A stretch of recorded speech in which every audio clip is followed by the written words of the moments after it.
Ito yung gamit ko, Paps, na air cleaner malaki. Tapos yung oil cooler, dyan yung labasan niya ng langis galing sa oil cooler para basa yung cams at rocker arm lagi.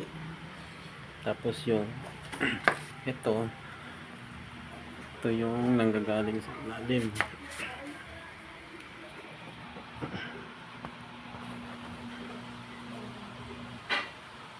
Yan yung malapit sa pump para malakas yung bomba. Yung hose niya.